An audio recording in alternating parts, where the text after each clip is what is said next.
Cease fire एक ऐसी स्थिति या फिर एक ऐसा समझौता है जिसमें युद्ध या फिर किसी भी हिंसक गतिविधियों में शामिल कोई भी देश आपसी सहमति से अपनी हिंसक या फिर सैन्य गतिविधियों को स्थायी या फिर अस्थायी रूप से रोक देता है। ये शब्द अंग्रेजी के सीज यानी कि रोकना और फायर यानी कि गोलाबारी से मिलकर के बना है और इसका शाब्दिक अर्थ है गोलाबारी को पूरी तरह से रोकना।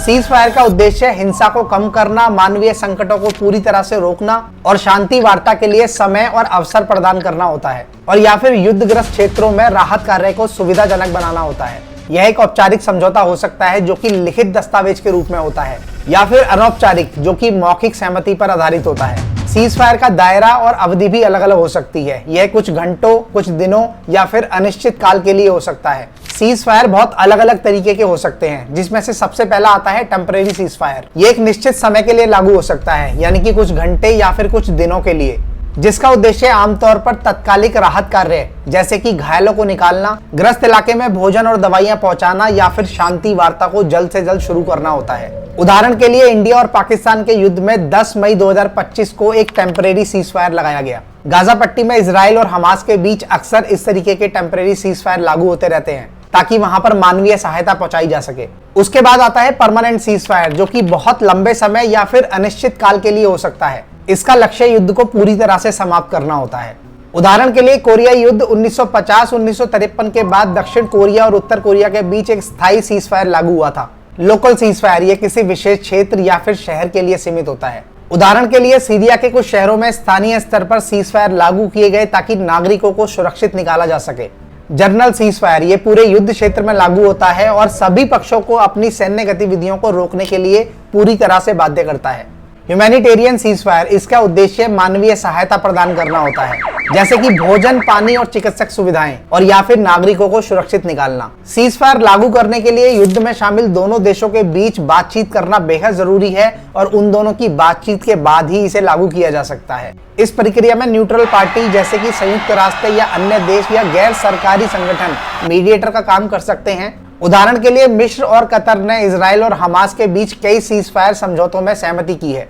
औपचारिक सीज फायर में एक लिखित दस्तावेज तैयार किया जाता है जिसमें शर्तें, अवधि और उल्लंघन की स्थिति या परिणाम स्पष्ट किए जाते हैं, जिसमें यह भी उल्लेखित होता है कि कौन सी गतिविधि प्रतिबंधित है, जैसे कि हथियारों का उपयोग या फिर सैन्य गतिविधियां या फिर उकसावे की कोई भी कार्रवाई। सीज फायर के पालन को सुनिश्चित करने के लिए जो न्यूट्रल पार्टी है वो पूरी तरह से बाध्य होती है और वो निगरानी समूह तैनात कर सकती है।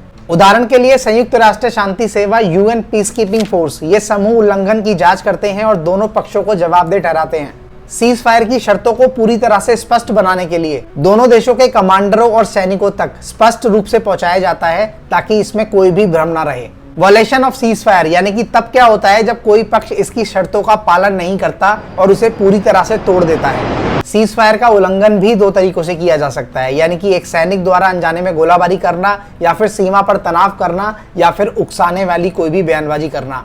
इसे कहा जाता है छोटा सीज फायर उल्लंघन। और इसी की जगह अगर जानबूझकर सैन्य हमला किया जाए या फिर रॉकेट दागा जाए या फिर किसी भी क्षेत्र पर कब्जा जताया जाए तो इसे कहा जाता है बड़ा सीज फायर उल्लंघन, जिसके बहुत सारे कारण हो सकते हैं।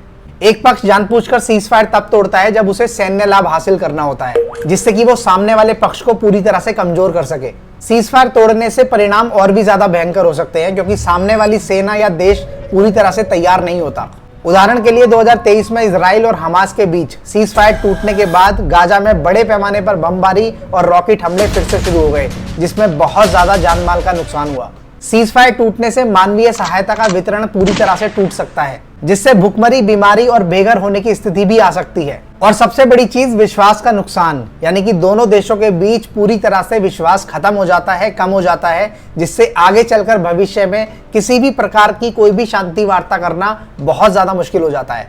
सीज फायर तोड़ने वाले पक्ष को अंतरराष्ट्रीय कानून के तहत पूरी तरह से जवाबदेह ठहराया जा सकता है। उदाहरण के लिए कोई भी पक्ष अगर जानबूझकर आम नागरिकों पर हमला करता है तो इसे पूरी तरह से युद्ध अपराध माना जाता है।